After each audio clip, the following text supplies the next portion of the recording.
Welcome to Leeds International School, Form 5, First Term, English Language. Today we will look at the student's book, Text, Anthology, Fiction, Significant Cigarettes by Rose Tremaine, page numbers 269 to 274.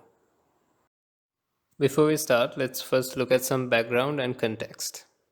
Rose Tremaine is an established and very successful English novelist who seeks out the strange, the unfamiliar, and the near unknowable as subjects for her fiction.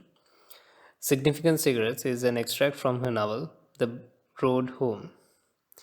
It tells the story of a journey of a desperately poor man called Lev. He travels from Eastern Europe to London, where he hopes to make a better life for himself. Before Lev left his own country, his wife had died. In order to make the journey, he has to leave his young daughter behind. The arrival in Britain of large numbers of migrants who want to find work has caused concern and anger among some people. In Significant Cigarettes, Tremaine shows the reader something of what it is like to be poor, homeless, and desperate.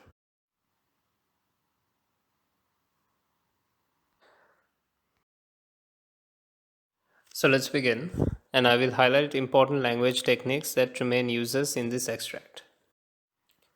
On the coach, Lev chose a seat near the back and he sat huddled against the window, staring out at the land he was leaving, at the fields of sunflowers scorched by the dry wind, at the pig farms, at the quarries and rivers, at the wild garlic growing green at the edge of the road. Lev wore a leather jacket and jeans and a leather cap pulled low over his eyes, and his handsome face was grey toned from his smoking, and in his hands he clutched an old red cotton handkerchief and a dented pack of Russian cigarettes. He would soon be 43. After some miles, as the sun came up, Lev took out a cigarette and stuck it between his lips, and the woman sitting next to him, a plump, contained person with moles like splashes of mud on her face, said quickly, "I'm sorry, but there's no smoking allowed on this bus." Now, the opening of this passage essentially focuses on Lev, and there's a lot of anaphoric references to Lev's character, and of course, we realize that he's on a journey, and also he sat next to another lady who we are going to learn about more later on this passage.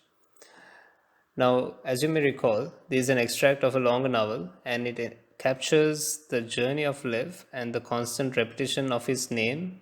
So, this is anaphora.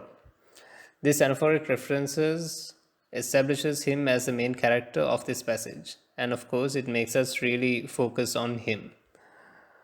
Furthermore, the verb huddled creates a sense of entrapment, so it tells us as readers just how uncomfortable this journey must be. Also, the alliteration, the land he was leaving, emphasizes that Lev is emigrating, which is different to immigrating. So, when you emigrate, you are leaving somewhere, and of course, you then become an immigrant to a new place, right? So, of course, he's leaving Eastern Europe. We don't know the specific country that he is leaving behind. However, he then migrates, or rather immigrates to London. Now, the use of sibilance, which describes the sunflowers scorched, what the sibilance does is it emphasizes the beauty of the environment that he's leaving behind for London.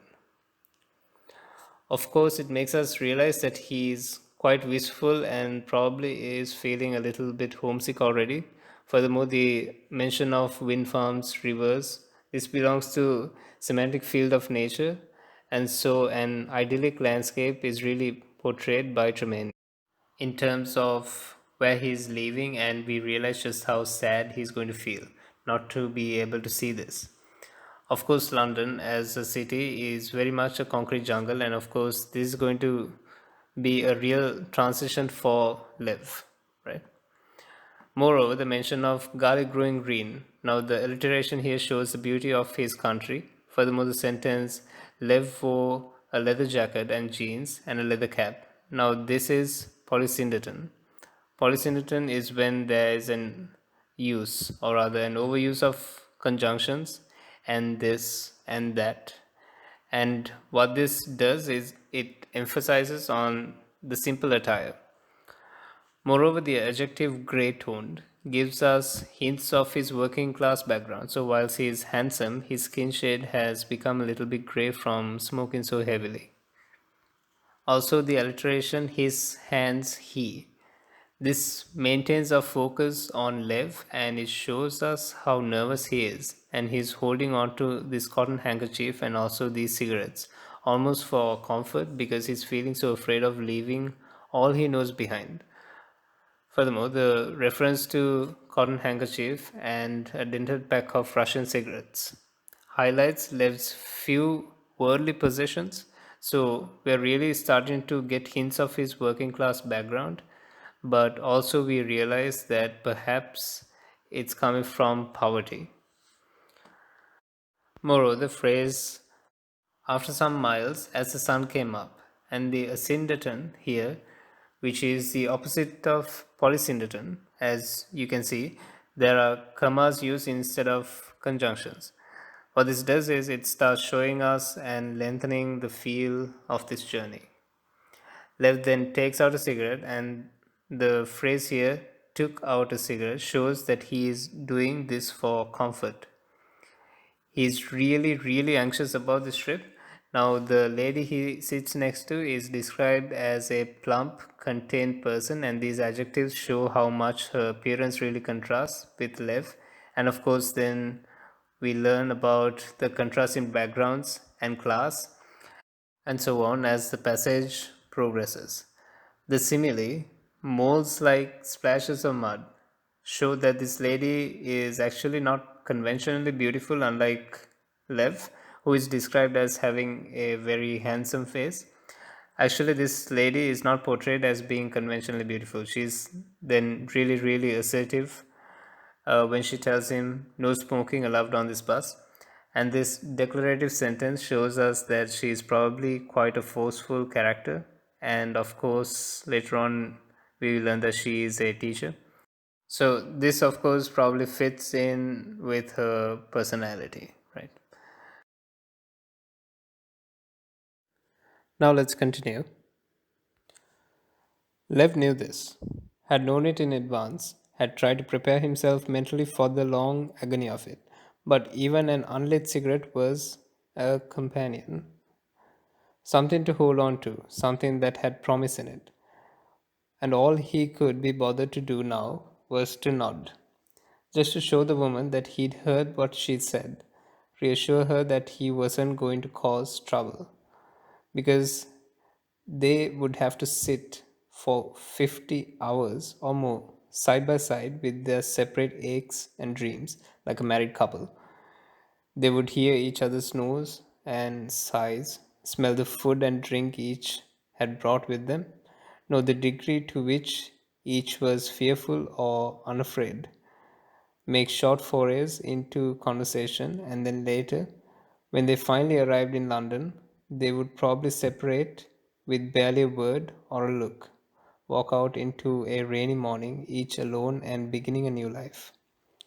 And Lev thought how all of this was odd, but necessary, and already told him things about the world he was traveling to, a world in which he would break his back working, if only that work could be found. He would hold himself apart from other people, find corners and shadows in which to sit and smoke, demonstrate that he didn't need to belong, and his heart remained in his own country. There were two coach drivers. These men would take turns to drive and to sleep. There was an onboard lavatory, so the only stops the bus would make would be for gas. At gas stations, the passengers would be able to clamber off, walk a few paces, see wild flowers on a verge, soiled paper among bushes, sun or rain on the road.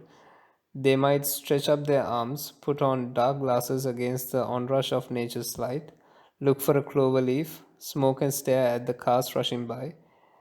Then they would be hurled back onto the coach, resume their old attitudes, arm themselves for the next 100 miles.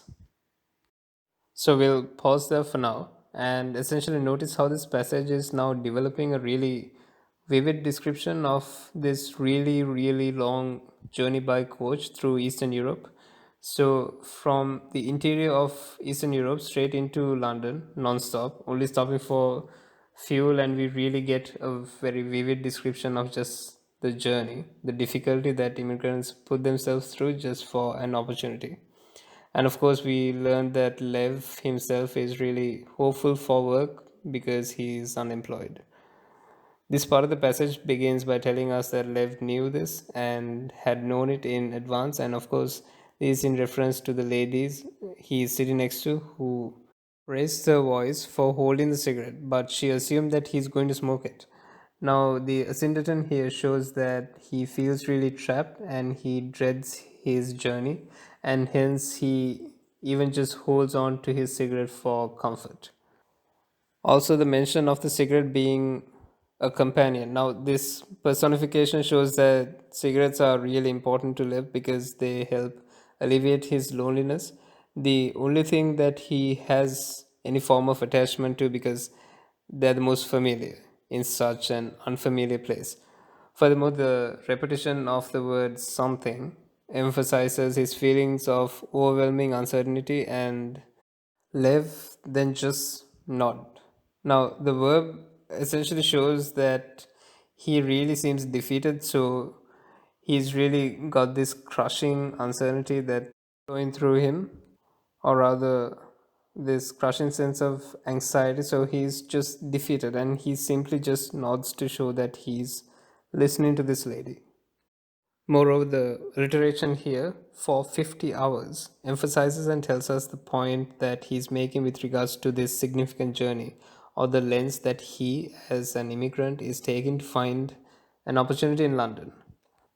Furthermore, the repetition side by side emphasizes the uncomfortable proximity that both this lady and Lev are in because of course they have to sit next to each other for 50 hours inside this bus, and it's just a very, very long and exhausting process.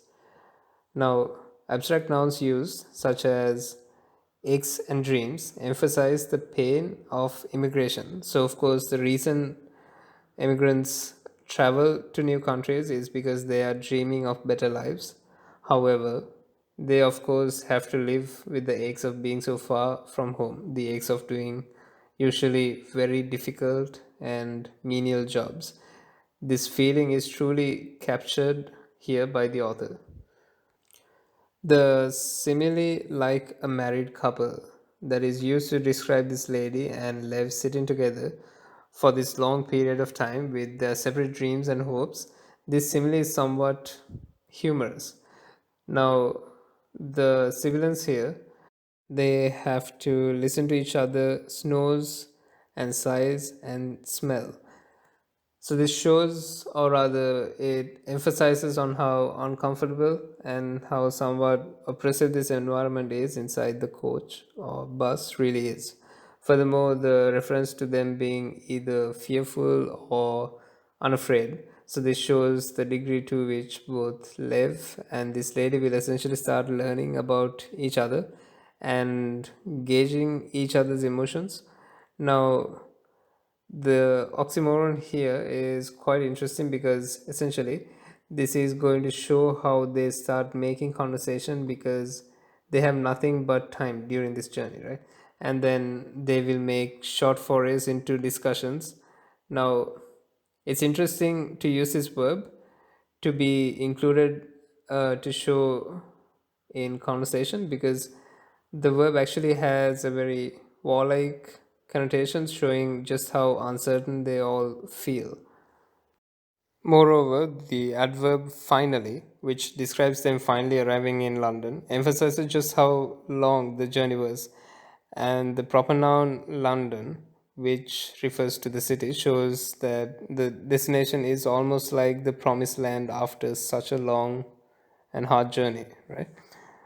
Furthermore, when the author says, separate with barely a word, all look, walk out into a rainy morning, each alone and beginning a new life. Now, the asyndeton that's used here to show how, or rather, after such a long journey in a very intimate type of space. So, of course, in a coach, there's not really anywhere to walk about, and you have to sit next to somebody for so long. You almost spend an intense period of time with them before suddenly their journey ends and you go out of the bus and you leave each other as if you're strangers. This again emphasizes typical immigrant experience, which can be so isolating and so alienating. But equally, to even go through this experience, sometimes you're also uncomfortably close to other immigrants, but still feel very isolated and alienated from each other. Moreover, this idea that this is all just very odd but necessary captures life as an immigrant, and that migrants just have to accept the odd elements of being a migrant and being around each other. The repetition of the world shows that he is venturing into an alien culture that he is really unfamiliar with. Also, the hyperbole to describe that he is going to break his back working. It shows that as a migrant, he is likely to engage in very menial labor, maybe working on construction sites, probably without being paid enough, and that he is going to do very difficult labor essentially. We find that Lev wants to hold himself apart, so he almost wants to isolate himself and not get too comfortable in his new environment. He's decided that he's just going to go there for work. He's not looking for any friends. He won't even look for any workmates. He's going to hold himself apart, and the mention of Lev finding corners and shadows. This is really powerful symbol that shows how migrants live on the margins of society.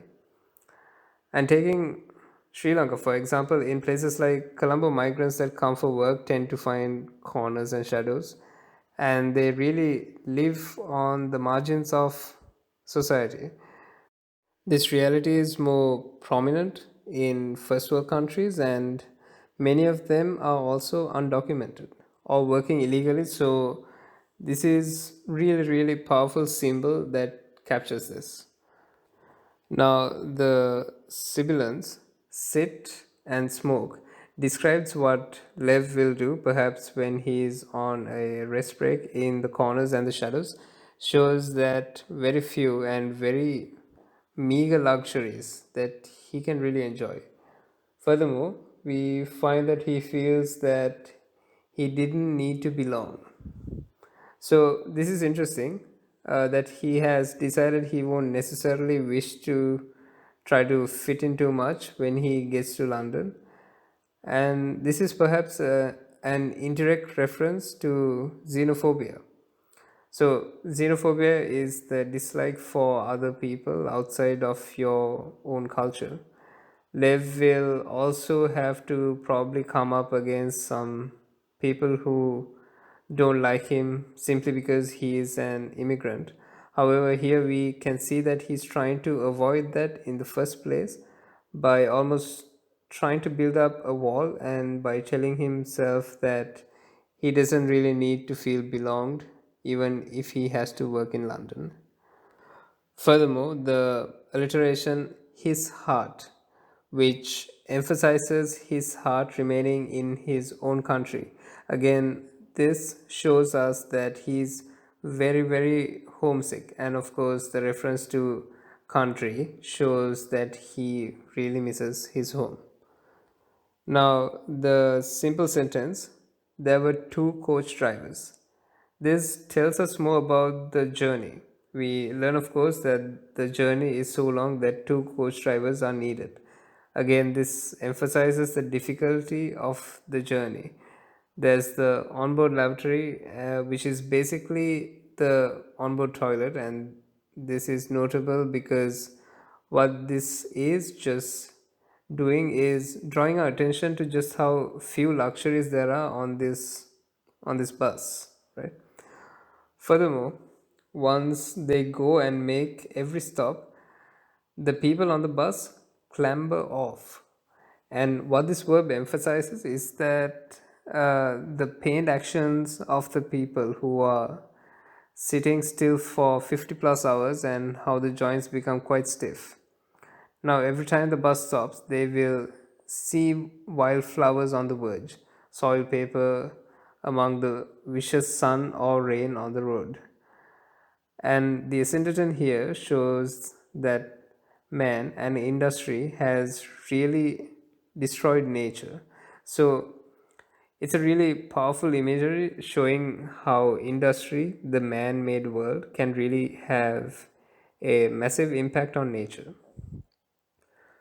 Furthermore, the Sibilance people will smoke and stare shows the robotic nature and lifeless actions of people who've sat for a long journey on the coach, right?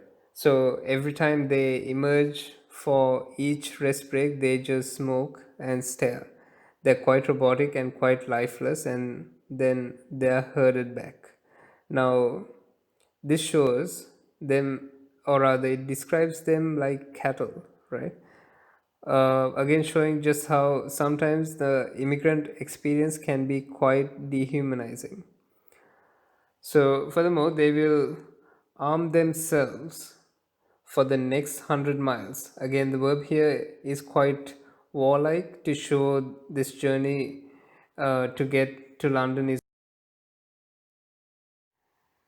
So, let's carry on. For the stink of another industrial zone, or the sudden gleam of a lake, for rain and sunset and the approach of darkness on silent marshes.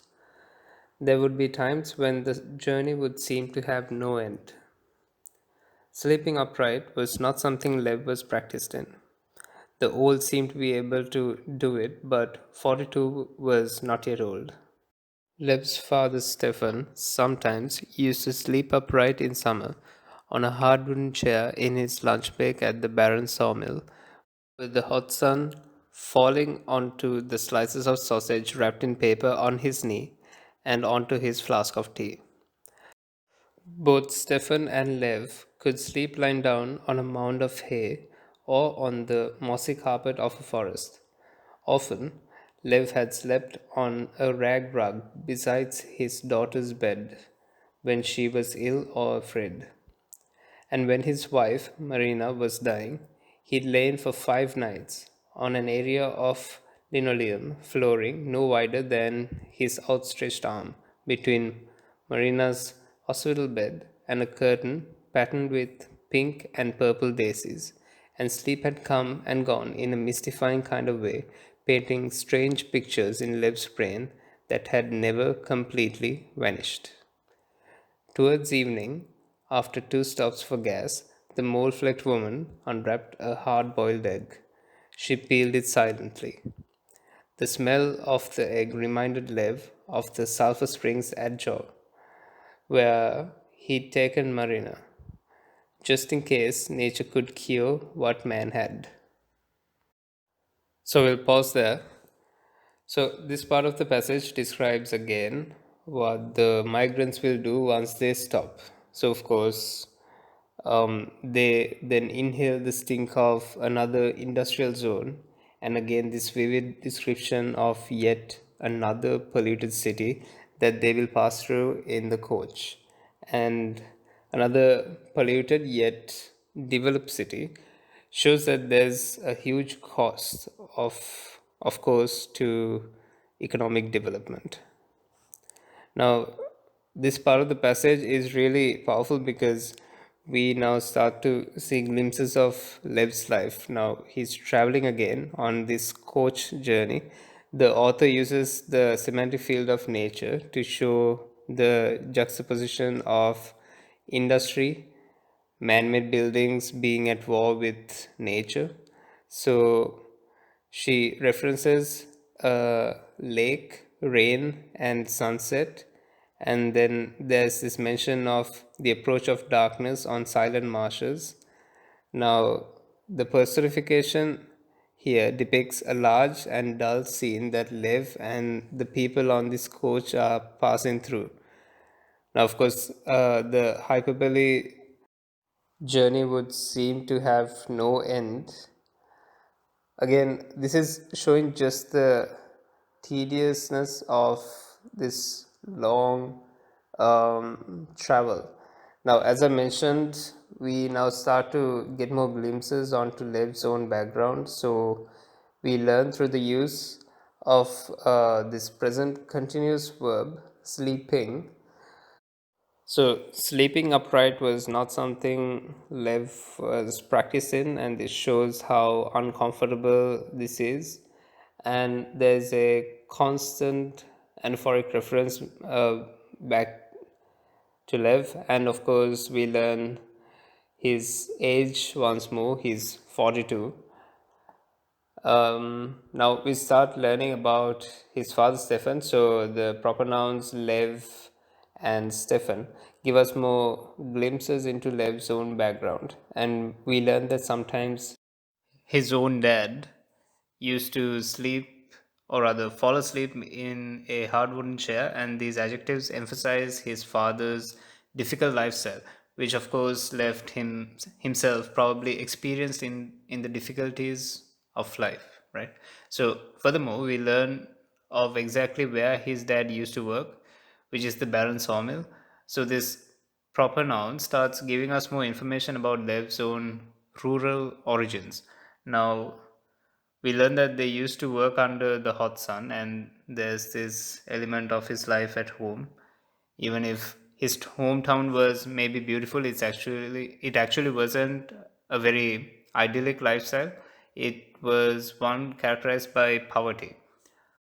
So furthermore, his father would have a lunch of slices of sausage, and the Sibilance here shows just how simplistic his life was, and both Lev and him would sleep on a mound of hay. So again, there's this remote and rural life that is depicted here, almost an older world, very far away from modernity.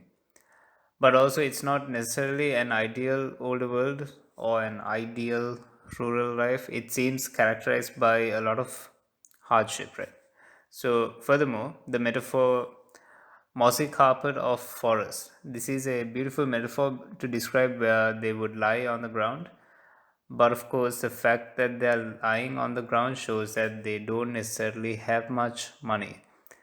And also, we learn that Lev is really self-sacrificing, and he comes from a very poor family, including his own daughter. So he would sleep on a rag rug beside his daughter's bed, showing that perhaps the home that he lived in with his family, they didn't have very much. We also learn about his wife, who, as the passage progresses, has actually died. So this also shows that his journey to London is characterized by tragedy. His wife has died, so he's really the only person that can provide a better life for his daughter by going to London and earning money. Also, we get a more vivid description of Lev's difficult experience of his wife dying. When he went to the hospital, he would lie on a curtain pattern with pink and purple daisies, and these overbright colors, what they actually do is they add to the overall misery that Lev had to suffer through. And he went to witness his wife in hospital dying from her disease. Now, his dreams are described as painting strange pictures, and the personification here of dreams shows his poor lucid sleep. Now, the adverbial phrase of time, towards evening, brings us back to the present. So, we shift from learning about Lev's past, getting glimpses into his own home life, to now the present. Now they're sitting on the bus. Again, we are focused on the mole flecked woman, and again, this adjective shows her distinctive mark, right? So we get a reminder that she is not necessarily, or rather conventionally, beautiful, and And she proceeds to unwrap a hard boiled egg. So, what we now stop discovering is essentially on this coach or bus from Eastern Europe, it's filled with migrants who don't necessarily have the best lifestyles, because it seems that the lady who's sitting next to him also lives a simple yet harsh or difficult lifestyle, as you can see from what she's eating. So, in spite of being better educated, which we'll learn later on, and the simple sentence here, she peeled it silently, that actually shows that she has almost some gentle manners. Now, the smell of the egg triggers Lev to remember the sulfur springs at Jaw, and there's sensory language used here. So, the sensory smell of the eggs, which perhaps is quite strong, quite putrid actually, funnily enough, triggers a very nostalgic memory for Lev. And he remembers taking his wife Marina somewhere, and where nature perhaps could cure what man couldn't again. And there's this constant juxtaposition between nature, which is meant to be repairing and nurturing, whilst man, as well as industry, can be quite. So let's carry on. Just in case nature could cure what man had given up for lost. Marina had immersed her body obediently in the scummy water, lain there looking at a female stork returning to its high nest, and said to Lev, "If only we were storks." "Why'd you say that?" Lev asked. "Because you never see a stork dying. It's as though they didn't die. If only we were storks." On the woman's knee, a clean cotton napkin was spread, and her white hand smoothed it, and she unwrapped rye bread and a twist of salt. "My name is Lev," said Lev. "My name is Lydia," said the woman. And they shook hands, Lev's hand holding the scrunched up handkerchief, and Lydia's hand rough with salt and smelling of egg. And then Lev asked, "What are you planning to do in England?" And Lydia said, "I have some interviews in London for jobs as a translator."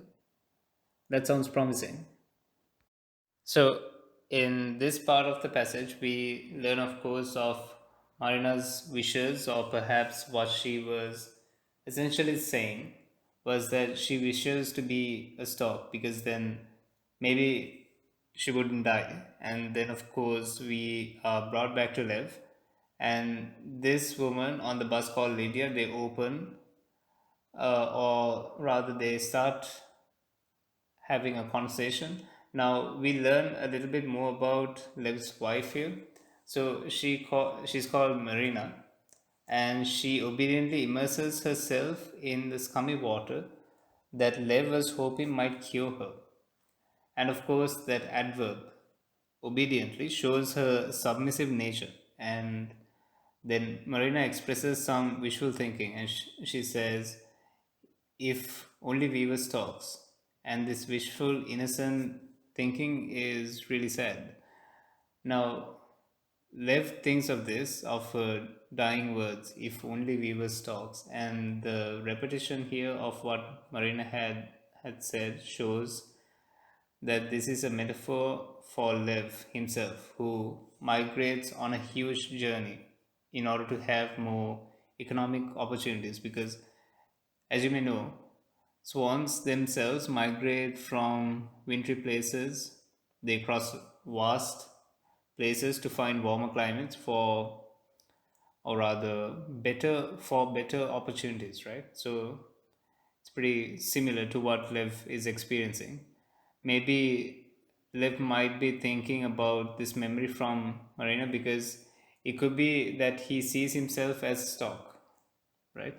And maybe the author is trying to use the stock as a metaphor for him, right? Furthermore, we then get more glimpses of Lydia herself. That's the lady that's sitting next to Lev. So she has a clean cotton, and the alliteration here shows that actually she has quite the middle class manners. Now, Lev introduces herself and he speaks quite simply. So, the simple sentence, "My name is Lev," shows he's quite curt, or he is rudely brief in his response and possibly somewhat distrusting. Lydia responds with a similar simple sentence, "My name is Lydia," and of course, this shows that this is the start of a fairly hesitant conversation. Now, Lydia tells him that she has interviews in London for jobs as a translator, and what this shows is, of course, is that she's migrating for economic reasons, but also she's probably more highly skilled. So she doesn't necessarily have to go and do backbreaking work.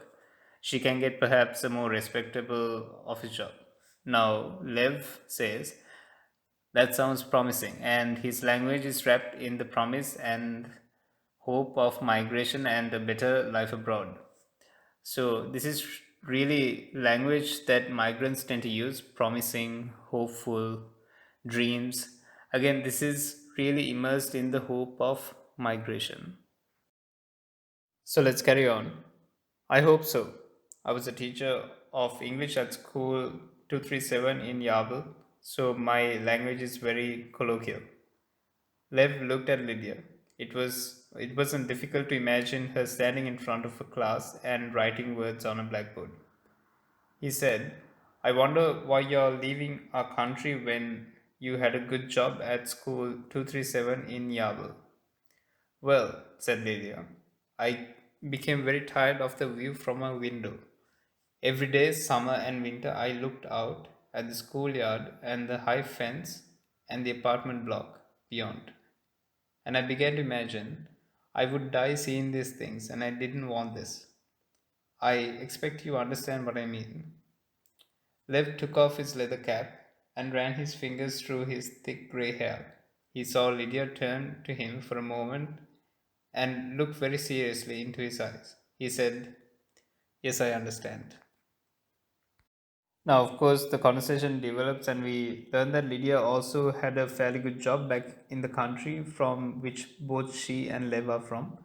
Now, the reference to the common noun, teacher, shows that Lydia is somewhat establishing a distance and showing her social superiority, that she is better educated than Lev. Furthermore, she mentions the language that she teaches. So her English is quite colloquial. In other words, it's informal. And again, she uses quite a formal register to show how proud she is of her education. Again, she's establishing some kind of distance, showing Lev that she's probably way better educated than him. And the simple sentence, "Lev looked at Lydia," shows that he really scrutinizes her. Maybe he's still distrusting a bit about Lydia. Now, Lev asks why she left. If she had what he calls a good job, and the adjective here shows his awareness that she's probably more economically prosperous than he is. Now, Lydia tells him that she got tired of the view from her window. So, what this is showing is that she felt really trapped in Yabel, where they're from. And she then further clarifies by saying, "Every day, summer, in winter, I looked at the schoolyard," and what this shows is that her life was quite dull, quite repetitive and predictable. Then she mentions the high fence in the apartment block beyond, and I began to imagine I would die seeing these things.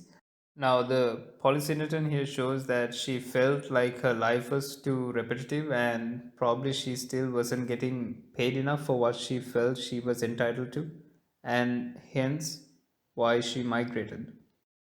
She then asks, "Do you understand what I mean?" Again, this refers back to the common shared knowledge of migrants, and Lev responds simply by saying, "Yes, I understand." So, again, this is showing the common shared migrant experiences, and they don't necessarily have to talk about all their dreams. They both understand why they're migrating. So, let's carry on.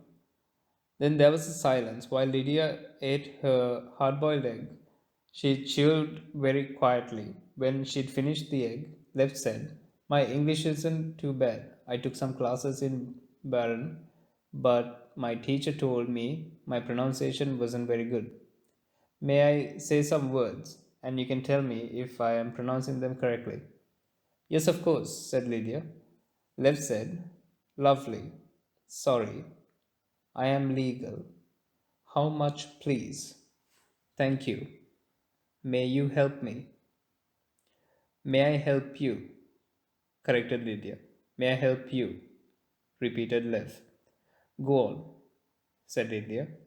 "Stork," said Lev. "Stork's nest. Rain. I am lost. I wish for an interpreter. B and B. B and B, said Lydia. "No, no, you mean to be or not to be?" "No," said Lev. "B and B. Family hotel. Quite cheap." "Oh, yes, I know. B and B." Liv could now see that darkness was falling outside the window, and he thought how, in his village, darkness had always arrived in precisely the same way, from the same direction, above the same trees, whether early or late, whether in summer, winter, or spring, for the whole of his life. This darkness, particular to that place, Aurora, was how, in Lev's heart, darkness would always fall. Now the dialogue starts developing, or rather progressing. So, firstly, Lydia eats or carries on eating a hard boiled egg for an initial moment of silence, and we learn and we can see from this that although Lydia is better educated, she still somewhat lives in a modest life, suggesting some kind of poverty. So I suppose you could see this as varying levels of poverty. Lydia is perhaps less poor than Lev. The adverb quietly is used to describe how she is. It shows that Lydia has a very middle class manners. So she maintains her social graces and her manners in spite of being on a bus and despite being sat next to somebody who probably wouldn't really care about how she ate. Now, Lev says his English isn't too bad. Now, the intensifier too shows he maybe feels a little bit insecure and self conscious that he's not in as a great place as she is. So, Lydia at least is going to London on the promise of a potential new interview, which she might, or rather, an opportunity for a job that she might get. Lev doesn't have any of that, so maybe he's feeling a little bit insecure and he's trying to show Lydia that he knows something, right? Now, Lev asks, "May I say some words?" And the modal verbs here shows that he's maybe trying to imitate her social graces and he's trying to also adopt some of her manners. And Lydia, of course, agrees. And Lev says, "Lovely, sorry." Now, these basic polysyllabic terms and, of course, these minor sentences show that he has a very, very basic and somewhat functional understanding of English. Moreover, the simple sentence "I am legal" shows he is aware of the xenophobia he will face in London. He is aware that he is constantly going to come across people who say that he doesn't belong in London. He has to go back to where he came from, and so he's ready with a phrase by saying, "Look, I'm legal. I'm also I also have the right to be here," right? So he mentions how much, please. Now, what this hints at is the economic worries he will face in London. He worries that he's going to be running out of money, so he's going to constantly have to ask when he's purchasing things, "How much, please?" So, a lot of his English is very basic but also very functional. He then utters "thank you." And as you can see here, again, he uses very functional lexes. And remember, lexes just means language. Now, there's an exchange, a dialogue that occurs between both Lydia and Lev, and what this dialogue shows is that they're building some kind of rapport. But do you know, or rather, do you remember early in the passage, they'll build up all this rapport over the 50 hours of travel together, but then once they arrive, they'll literally walk off as if they were strangers. So again, this is the part of the odd experience of migration. Now, Lydia does correct him when he says, "May you help me?" She says, "May I help you?" And this feedback shows that she's trying to teach him. Now, of course, Lev repeats this back, and this repetition makes us feel a bit of sadness towards him. We feel that he's quite limited in his communication skills. He wants to improve, but what we feel is, or rather, what we wonder is that whether he's going to be able to survive in London with such basic communication skills. Now, Lydia encourages him. She says, "Go on." And this imperative sentence shows that she's trying to help him somewhat. Now, Lev repeats, "Stock." Now, the repetition of stock, going back to the symbolism related to stocks, shows that he still thinks about his wife. The simple sentence, "I am lost," this is a very functional declarative sentence. Again, he only knows the English that will get him from point A to point B, that will just clearly show people who are strangers what he needs. Now, Lev utters B and B, to which Lydia responds, "Be or not to be." Now, this is this is quite humorous interjection because she assumes he's referring to Hamlet by Shakespeare when in the scene he contemplates his own suicide. He says, "To be or not to be." In other words, should I stay alive or should I kill myself? And this is humorous because this is really high level literature, and she's assuming Lev is referring to high level literature.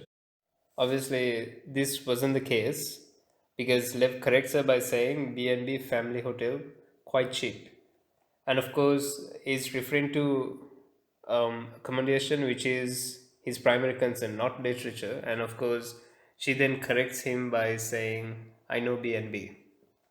Now, Lev sees that darkness was falling outside, and of course, this pathetic fallacy to show just how dark it's getting, how sad he's getting, and the further and further away he's getting away from his home.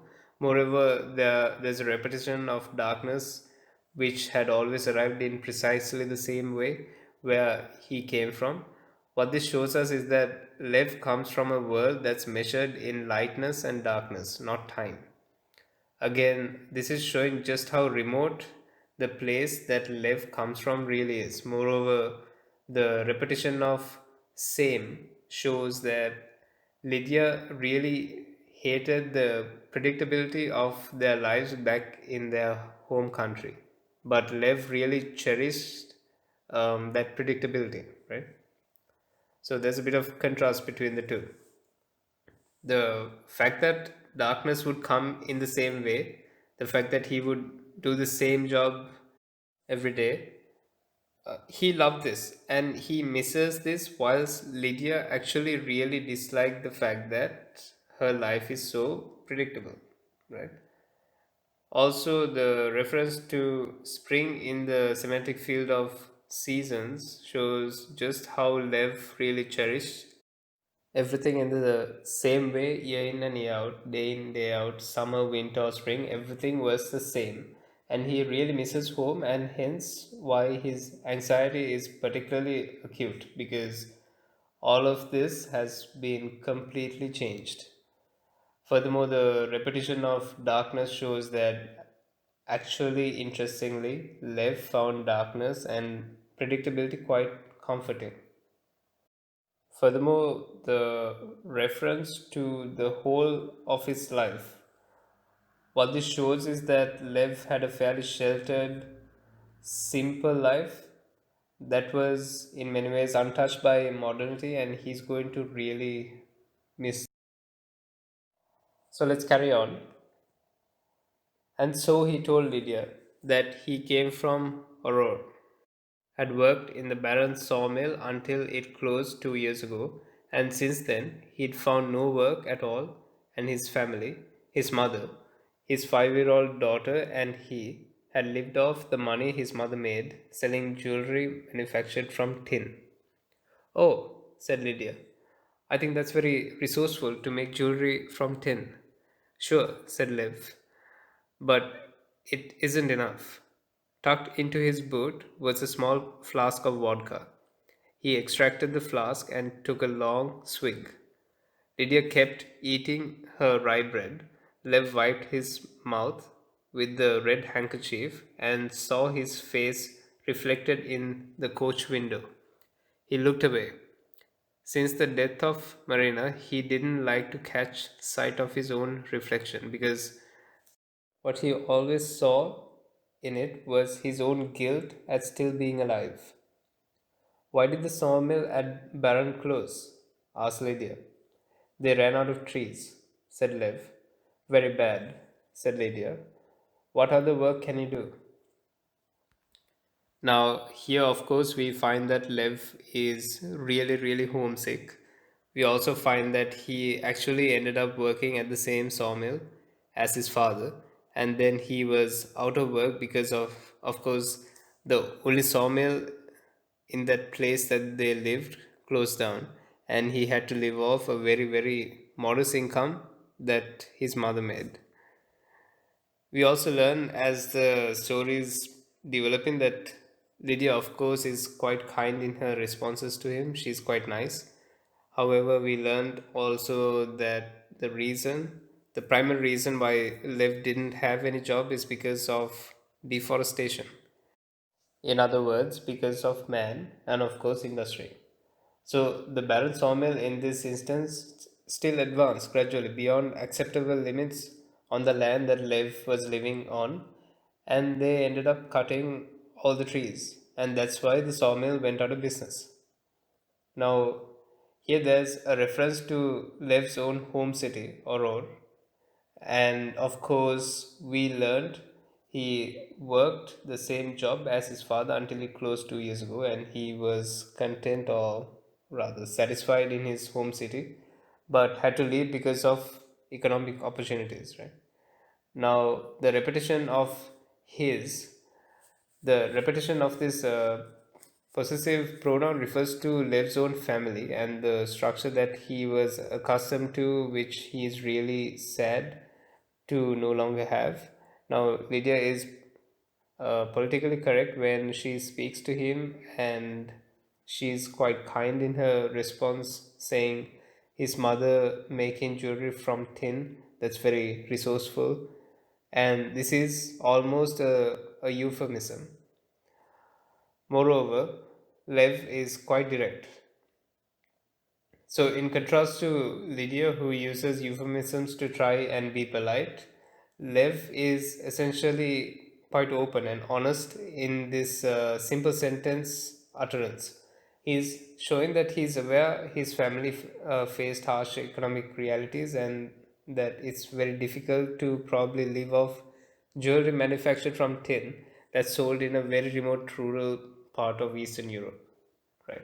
So now we learn that he has a small flask of vodka in his boot. So he uses cigarettes and alcohol to escape. Again, this is showing us his acute sense of anxiety, and he then takes a long swig. Now, the word swig is a colloquialism, it's an informative word or rather informal word, and this shows us that Lev just taking a drink in secret in order to cope with what he's experiencing. This is in contrast.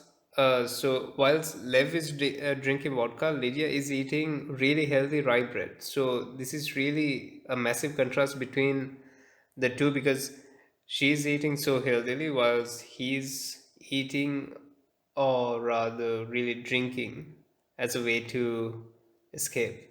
Now, Lev then sees his glimpse in the mirror and he looks away. Now, this simple sentence, he looks away, actually shows that he's quite embarrassed of his appearance. Furthermore, we learn that he has the survivor's guilt because his wife died and he still stayed alive through the phrase his own guilt and still being alive. So he's experiencing survivor's guilt. Moreover, we learn of the deforestation in the place that Lev is from because he says they ran out of trees. So the deforestation that was done by humans still caused them to suffer these economic challenges. Now let's carry on. Lev drank again. Someone had told him that in England vodka was too expensive to drink. Immigrants made their own alcohol from potatoes and tap water. And when Lev thought about these industrious immigrants, he imagined them sitting by a coal fire in a tall house, talking and laughing, with rain falling outside the window and red buses going past, and a television flickering in a corner of the room. He sighed and said, I will do any work at all. My daughter Maya needs clothes, shoes, books, toys, everything. England is my hope. Towards 10 o'clock, red blankets were given out to the coach passengers, some of whom were already sleeping. Lydia put away the remnants of her meal, covered her body with the blanket, and switched on a fierce little light above her under the baggage rack, and began reading a faded old paperback printed in English. Liv saw that the title of her book was The Power and the Glory. His longing for a cigarette had grown steadily since he'd drunk the vodka, and now it was acute. He could feel the yearning in his lungs and in his blood, and his hands grew fidgety, and he felt a tremor in his legs. How long before the next gas stop? It could be 4 or 5 hours. Everyone on the bus would be asleep by then, except him and one of the two drivers. Only they would keep a lonely, exhausting vigil. The driver's body tensed to the moods and alarms of the dark, unraveling road, his own aching for the comfort of nicotine or oblivion, and getting neither. So, of course, we find that Lev really, really craves drinking and even smoking. He he feels really trapped, and now this part of the passage, starting from Lev drank again. Now, this simple sentence emphasizes that he is finding it so hard to cope with this journey and even the anxiety of living in a new city like London that he turns to alcohol. Now, there's this reference to someone telling him that vodka was too expensive, and this intensifier shows that perhaps Lev's anxiety is further amplified by this idea that something that he turns to for comfort will even be out of his reach when he gets to London. So, he won't necessarily have any way of finding some rest. Now, the reference to immigrants making their own alcohol from potatoes and tap water. What this is showing and highlighting is the immigrant poverty in UK. Furthermore, there's the use of assonance here, which is the I in industrious immigrants, and again, this is showing just how, in spite of the difficulties that immigrants face, and in spite of their poverty, they still try to find a way cope and to find a way to creatively go around some of the issues that they face, especially when it comes to expenses. Now, Lev has this image of people in London sitting by a coal fire in a tall house, and this is really interesting and somewhat humorous Victorian imagery of these perfect English people sitting by a coal fire and laughing. So he further adds to this imagery in his mind of red buses passing these large, tall houses, and this is a reference. It's an illusion to the stereotypes regarding England, right? And of course, these are common stereotypes that outsiders tend to have, which obviously emphasizes how unfamiliar Lev is with England, right? Now, he talks about all the things that his daughter needs, so that a Cinderton clothes, shoes, books, toys, everything shows that Lev focuses on providing for his daughter, but also, of course, it's emphasizing just how little he has back at home. Furthermore, the simple sentence, England is my hope, makes us feel a strong sense of sympathy or sadness for Lev. Now, the alliteration towards 10 o'clock in this adverbial phrase of time brings us back to the present, back to this really long journey, and of course, we learn that Lev feels really alone. He really, really needs some alcohol, a cigarette, a smoke, but he really can't get it, and this is just a very agonizing journey for him. Now, Lydia puts on what is described as a fierce little light, and the alliteration and the personification here of this light shows her world. Lydia's world keeps on invading into Lev's own world. He can't avoid this light.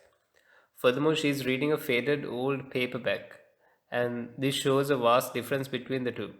So, Lydia turns to intellectual distraction, so she turns to reading as a way to get through this exhausting journey or long journey, whilst Lev really, really simply craves for just a cigarette and a drink. Now, the description of the yearning in his lungs and his blood. What this present continuous verb, yearning, shows is that he is almost like an addict for this cigarette. And his hands grew fidgety and he felt a tremor. Again, this focus on his and he, and the fact that his hands are growing fidgety and he feels almost shakes shows that he's experiencing some withdrawal symptoms, right? So now there's the rhetorical question asked and the answer. How long before the next gas stop? It could be over 5 hours. Now, this is hyperphora, and it is when a question is asked and then there's immediately an answer afterwards. And what this is showing is his desperation, essentially. We learn that both Lev and one of the drivers keep a lonely, exhausting vigil. And this shows that Lev is unable to find sleep and peace throughout this journey, even in the darkness, and he longs for the comfort of nicotine or oblivion. So, of course, this is talking about the comfort of a cigarette or oblivion. Oblivion referring to being completely drunk, which he can't do. And what this is obviously emphasizing is that Lev turns to alcohol and cigarettes as a way to cope with anxiety. So let's carry on. He envied Lydia, immersed in her English book. Lev knew he had to distract himself with something. In desperation, he took from his wallet a brand new British £20 note and reached up and switched on his own little reading light and began to examine the note. On one side, the frumpy queen, E11R, with her diadem, her face grey on a purple ground, and on the other, a man, some personage from the past with a dark, droopy mustache, and an angel blowing a trumpet above him, and all the angels' radiance falling on him in vertical lines. The British venerate their history. Lev had been told in his English class, chiefly because they have never been subjected to occupation. Only intermittently do they see that some of their past deeds were not good. The indicated lifespan of the man on the note was 1857 to 1934. He looked like a banker, but what had he done to be on a £20 note in the 21st century? Lev stared at his determined jaw, squinted at his name written out in a scrawl beneath the wing collar, but couldn't read it. He thought that this was a person who would never have known any other system of being alive but capitalism. He would have heard the names Hitler and Stalin, but not been afraid. would have had no need to be afraid of anything except a little loss of capital in what Americans called the crash, when men in New York had jumped out of windows and off roofs. He would have died safely in his bed before London was bombed to ruins, before Europe was torn apart. So we'll stop there for a second. Now, of course, Lev really envies Lydia because she's able to get herself distracted. Now, of course, the sentence he envied Lydia immersed in an English book shows that he really feels jealous and that she is able to retreat into her own inner world of imagination through reading. But Liv can't do that.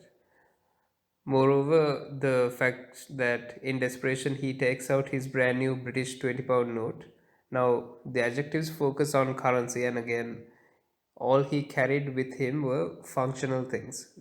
Lev notices what he describes, or rather, what the author describes as the frumpy queen. And of course, the description of the queen being frumpy, this is a colloquialism, and there's more description of how the queen looks with her diadem, which is basically her crown, her face gray on a purple ground. And this listing gives us more detail of how the £20 note looks like to Lev as he is examining it as a way of just distracting himself.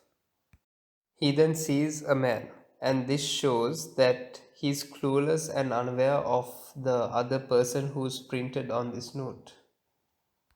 Now we get more description of what Lev is seeing, and this is, of course, mystifying to him. So, the personage from the past with the dark, droopy mustache, and this alteration, dark drooping, refers to this historical figure printed on this note.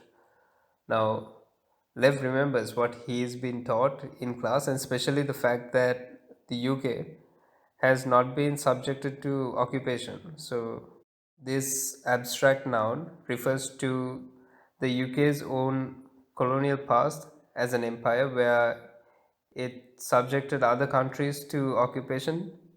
Furthermore, he then focuses on this man on this £20 note and his lifespans.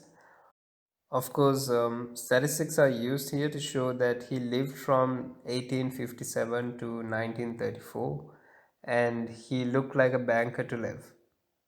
And the simile, of course, shows he's really clueless about this man.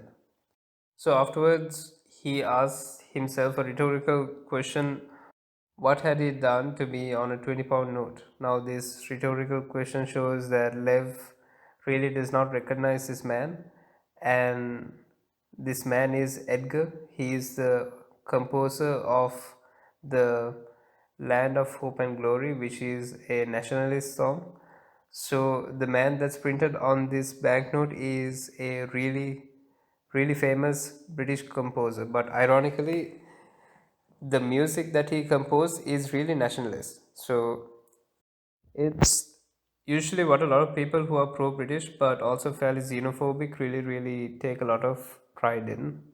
Now we get descriptions of this composer, his determined jaw, and of course, this is describing a very proud appearance.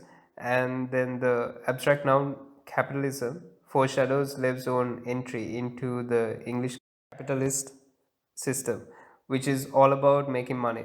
And then the reference to Hitler and Stalin. Now, these two proper nouns refer to leaders who many see as dictators. Now, of course, Hitler was the man that caused the Second World War to begin. You may know that the Second World War occurred between 1939 to 1945, and Stalin, he is one of the main causes of the Cold War that happened after 1945. And effectively, the Cold War ended in 1990 with the fall of the Berlin Wall. So, this is really interesting in terms of how Lev is remembering all these elements of capitalism And of course, socialism and communism in USSR part. And he's really reflecting on these things that he's learned but doesn't really necessarily make a connection. Lev doesn't quite understand why it's important and how all of this is linked. All of this information is linked. Moreover, the reference to a little loss of capital now. Lev is imagining this man that he sees on the 20-pound note is so capitalist, and he is really, really brutally capitalist, right? In other words, Lev sees him as a man who is really focused on preserving his own capital. Now, furthermore, other historic events such as what the Americans have called the crash. This is a reference to the 1929 Wall Street crash in America. Again, Lev has a very basic understanding of these different historical events, but not entirely why they were caused or how all of these are connected. So let's carry on. His days, the angel's radiance had probably shone on this man's brow and on his fussy clothes because it was known across the world. The English were lucky. Well, thought Lev, I'm going to their country and now I'm going to make them share it with me. The infernal luck. I've left Aurora, and that leaving of my home was hard and bitter, but my time is coming. So, this is really interesting. It's a really interesting ending because Lev decides that he's going to take whatever opportunity he can, much like in some ways the British when they were expanding the empire. They were going to other countries as a way to conquer them. So Lev almost feels like he really wants to conquer England and to conquer it through getting economically more stable and benefiting himself more economically. Now, this is a description of Angel's radiance shining on the composer on this note who he thinks is the banker, and of course, the celestial language reflects the look that Lev himself believes the English have. The idea that the English are blessed almost by divine intervention. Moreover, he thinks that the English were lucky, and of course, as you may know, the UK is an island which had very few invasions, so therefore it sustained an empire, which is, of course, in contrast to Eastern Europe, which has suffered vast parts of it in regards to occupation and so on. So, in Lev's mind, he's thinking that the English were lucky historically. However, this declarative sentence, I'm going to the country now and I'm going to make them share it with me. This shows Lev's assertiveness as an immigrant, and he believes he also deserves prosperity. The irony is that this is also, as I mentioned before, what the British explorers said on the outward colonial conquests and expansions as they were creating the British Empire. So, moreover, the passage ends with Lev telling himself, my time is coming, and so he seems quite hopeful in the immigrant dream and in achieving the immigrant dream of prosperity. Right, so that brings us to the end of this extract. I hope this presentation helped you to understand the various language techniques that are used, or rather, the literary techniques that are used in this extract. So, I encourage you to try activity 1 and activity 2 in page number 274, and also the two exam style questions that are given also in page 274. In order to further understand the lesson that we have covered, you are encouraged to revise the literary techniques that were mentioned in this presentation. So we have come to the end of this presentation. Please do all the exercises that are mentioned in this presentation. And please stay safe. Thank you for listening.